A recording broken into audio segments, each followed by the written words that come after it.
I need not go any further. I'll wait for the questions, and now I am ready for interrogation.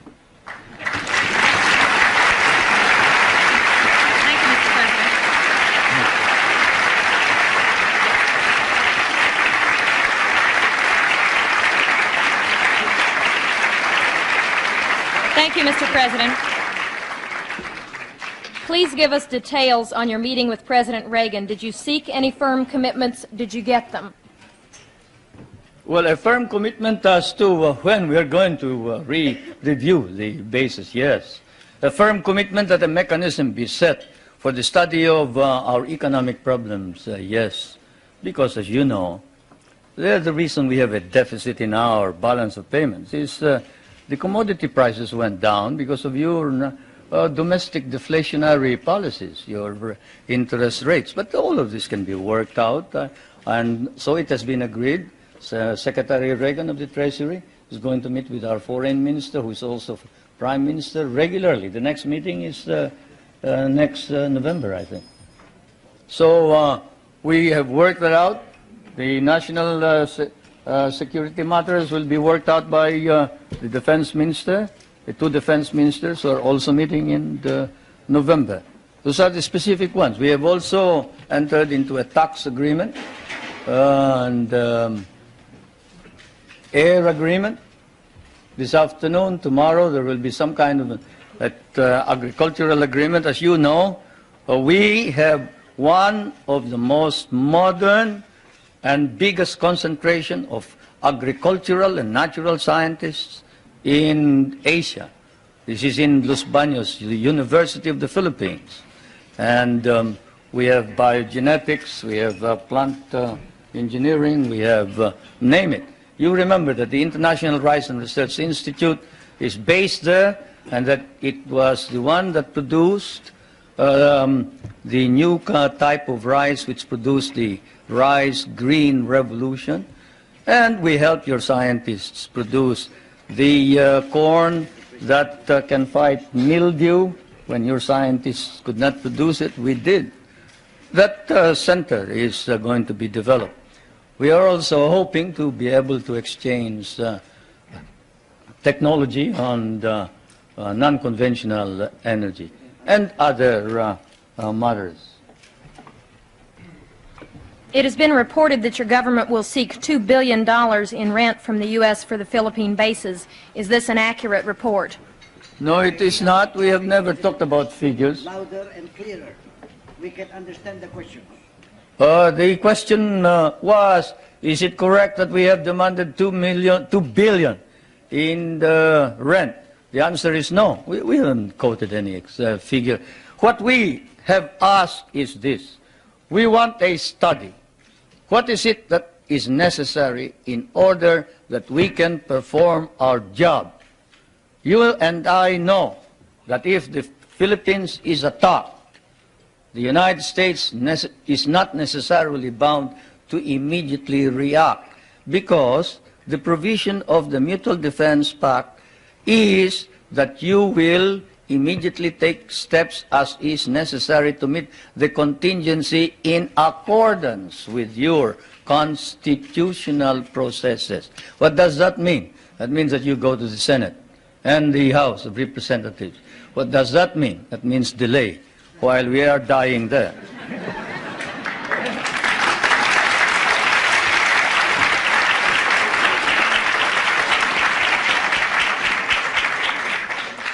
Most of our allies in Europe, concerned about resisting communism, give the U.S. free bases and even share the cost. Why shouldn't we expect the same kind of cooperation from the Philippines instead of demands for more rent? Well, for one thing, you haven't exactly paid for what we lost in the last war. If we must make an accounting, 75% of our cities were devastated in the last war. We lost 1 million men. Shall I quote you the statements of Roosevelt and MacArthur that every Carabao will be paid for? Shall I tell you that the veterans who were inducted into the USAF, the United States Armed Forces of the Philippines, of the Far East, your armed forces, were paid only 1/2 the salary of your soldiers? Shall I tell you that We almost turned communists because you refused to recognize us. Shall I tell you that I had a difficult time stopping my guerrillas, 25,000 of them, from joining the communists, because precisely you sort of forgot that we had done the fighting for you, you know, and we were parts of your armed forces. But in fairness to the American Congress, when we came here and we called attention to the fact that we had been abandoned and forgotten, they themselves, in outrage, immediately passed a law recognizing the services of the Filipino and reinstating them as parts of the United States Armed Forces in the Far East, including back pay and benefits. That, Madam President, is the answer, in addition to the fact that those people that you are talking about have been making money at the expense of the United States for quite a long time, while we have not.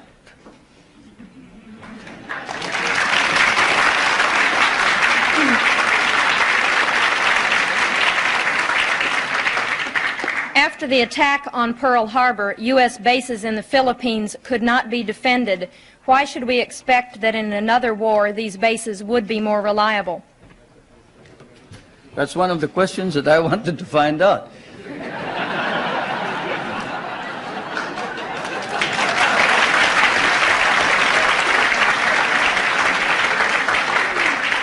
If you're going to run out on us anyway, you better let us know now.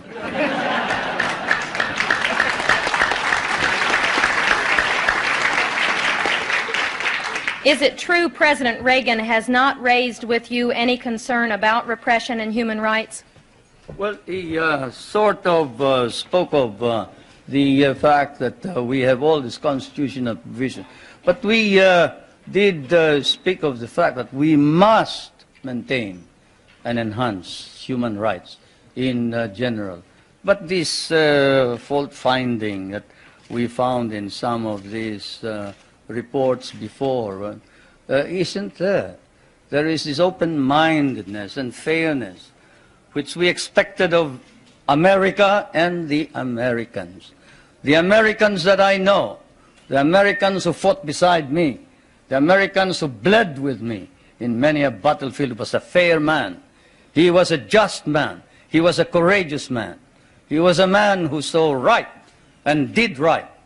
And it is not fair to accuse the Philippines of any violation of human rights when there has been no violation. If there has been any violation, we punish those who have violated. And I now ask that this particular writing of one of the most celebrated figures, who claims to have, at the beginning of the campaign against my government, claims to have been maltreated by some of the military men, now reports exactly what happened. I ask that my staff distribute the letter of Herrera, Trinidad Herrera. You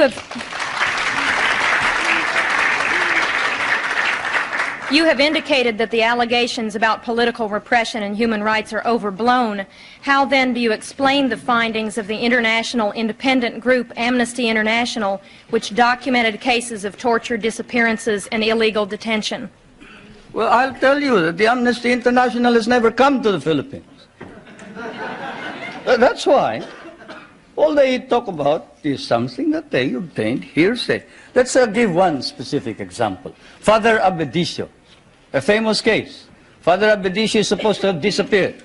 He is a member of the clergy in the Philippines. He's a Filipino. He disappeared and we couldn't locate him. Not even my best intelligence officers could locate him. And what did we discover after 6 months? We discovered he had run away with somebody who claimed to be a nun, and he was in Germany. How do you like that? And we got blamed for it. We got blamed for it. That's it. That's how the Amnesty International has been reporting all this thing. This questioner says, I have been in Manila and talked with both Filipino and U.S. businessmen. They say the Philippines are the most corrupt nation in the Association of Southeast Asian Nations, and that your wife's nickname is Miss 10%. Will you comment? They must mistake us for another nation. He must have been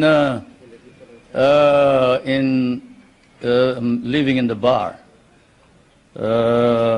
Because I can tell you, there is this man, Justice Pamaran, whom I just introduced to you.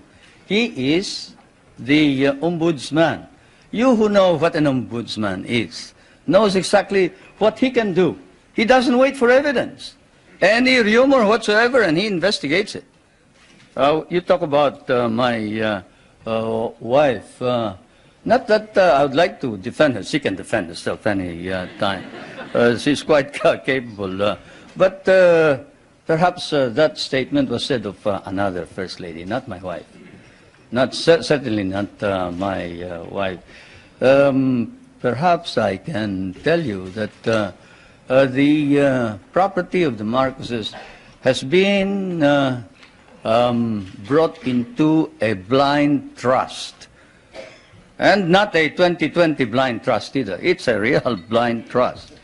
And we don't know exactly how that blind trust operates the property. The only property that we have control of are two or three houses, one in the province of Ilocos Norte, no, two in the province of Leyte, and one in Manila, 5. Then the schooling for the children, up to possibly a doctorate. Beyond that, all income goes into the Marcos Foundation, which is the foundation that embraces all property. Do you think that if there was any corruption by the Marcos family, that we can maintain the present prestige and leadership of the Marcoses in the Philippines? What do you think the Filipinos are? They are a very literate people. Literacy in the Philippines has increased up to 90% nationwide, and in Manila it is 100% literacy. And if there was any indication whatsoever of any of these corruption that you talk about, and whoever said that sounds like he has been in the wrong company. Probably the guys that he was working with may have been engaged in corruption. I'd like to know who they are. Then we'll go after them. But I can assure you, if any public official engages in corruption, he will land in jail. That is definite.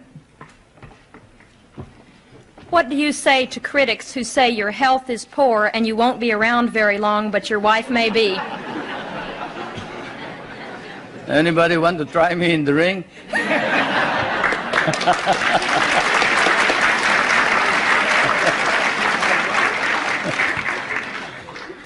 Yeah. Ridiculous. I refuse to answer questions like that.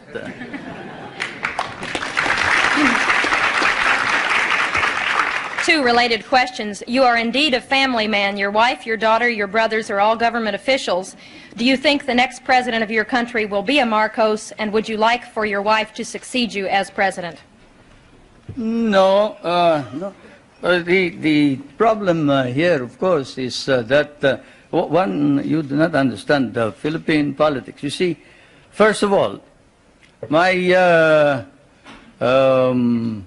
my brother, did you say my brother was governor? Government officials. My brother volunteered his services for Medicare. Did you want him to withdraw his voluntary services as a medical officer? He is serving our country practically free. He abandoned a very profitable medical career in order to serve what we have as Medicare, which is your Medicaid, no? Yes. He is not a government official by any means. This is a voluntary organization. My wife was elected.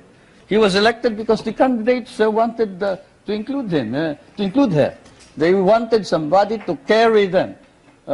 Minister Romulo will tell you that without the support of the governor, who happens to be well liked by the people of Manila, they probably wouldn't have won in the last elections. It's just a matter of helping out. in the political campaign. My daughter is the voluntary head of a group of village leaders. That is not a political organization. That's not a government organization. This is an association of young kids who are organized in order that they can help each other. Kabataan Barangay.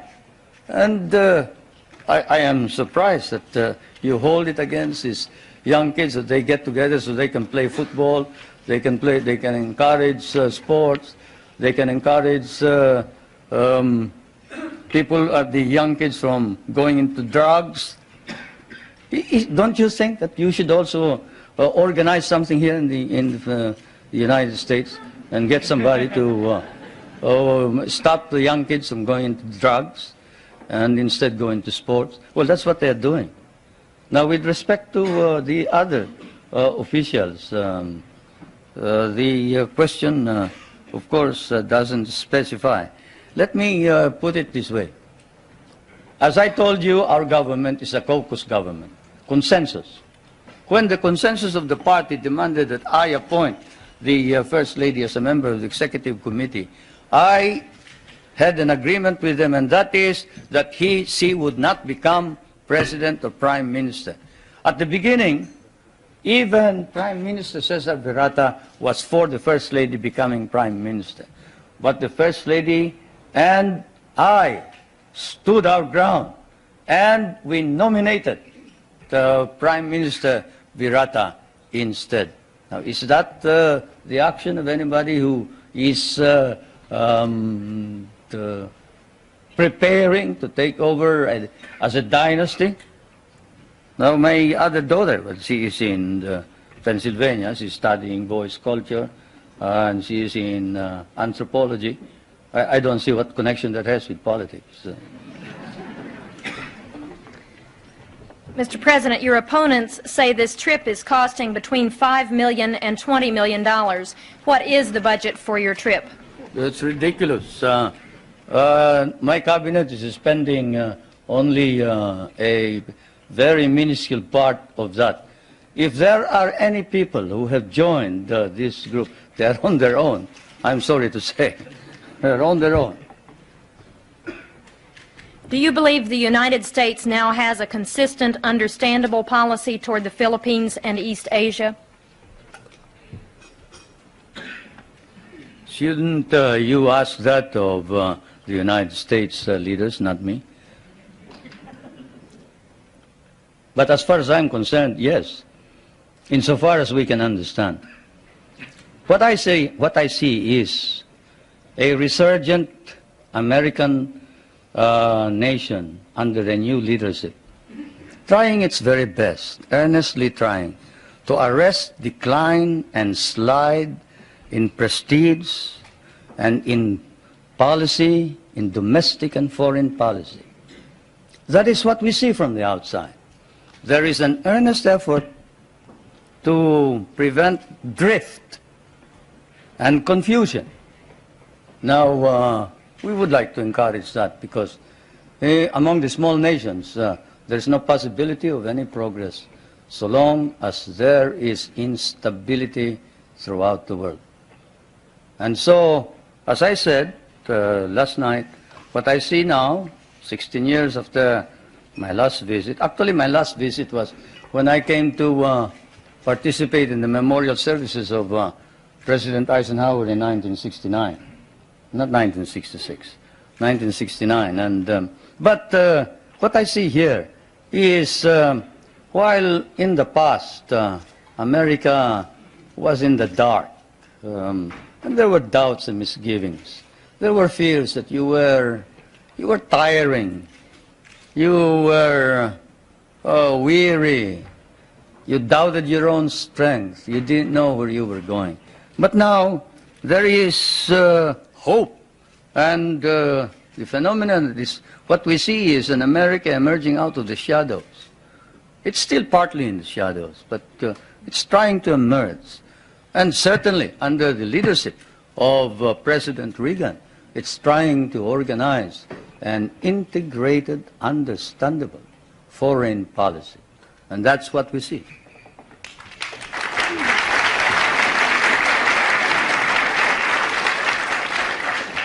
There is widespread malnutrition in the Philippines, and only 1/3 of your labor force has regular employment. Given this, how do you justify the prosperity in which you, your family, and friends live? You must like us, the way you ask those questions.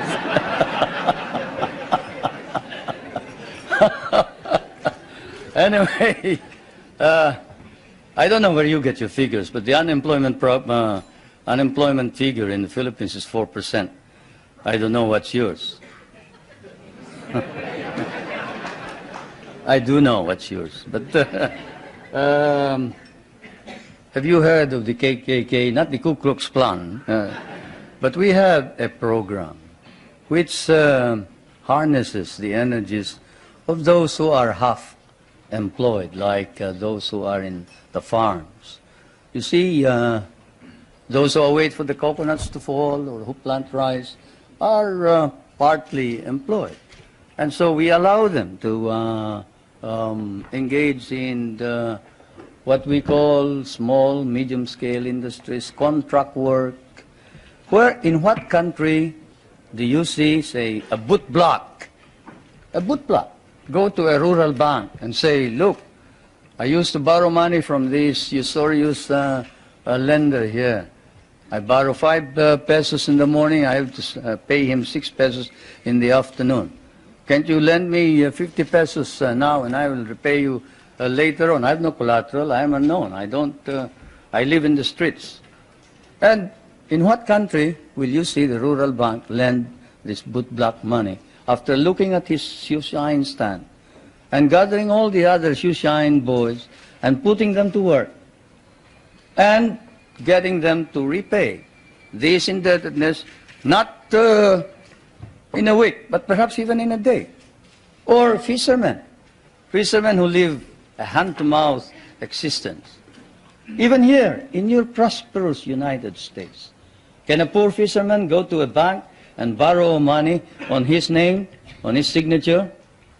He cannot. But here in the Philippines, he can. A poor fisherman can go to the bank and say, look, I live in so-and-so, and the chairman of my village can certify that I am a poor fisherman. And I would like to organize a group. Can you lend us 5,000 so I can buy a motor, I can buy a net, I can buy a small boat, and we can improve our earnings. And under our laws, we have set aside funds which then are lent out. And we have been able to lend out about 1,200,000,000 pesos under this scheme, and they have been repaid. They have been repaid, and that's the worst part about it, isn't it? Many people don't believe it, but they have been repaid. And so we have a situation where the work ethic has been encouraged. We tell everybody, you don't plant rice, you don't eat rice. You don't work, you don't get anything. But you work. We'll give you the wherewithal. We'll give you the funds. We'll teach you how to work if necessary. And we will see to it that we will sell your products. That's what's happening in the countryside. Not all this talk about corruption and this ridiculous statements about people in government enriching themselves. When you have activists like Luis Tarok and Jerry Montemayor and Nilo Tayag and these men who were ready to kill the president, but who now says that the reforms that are being instituted are for the good and welfare of the country, you don't engage in any of this foolishness that you talk about. No, everybody is sincere and earnest about making our democracy work. And I can tell you that whoever has told you about these unwholesome observations about the Philippines, better come back to the Philippines. I'll pay for your trip so you can see what's actually happening. Thank you, Mr. President. Before I ask our final question, I want to present you with a certificate of appreciation for appearing once again at the National Press Club and with an updated version of the National Press Club necktie. Thank you.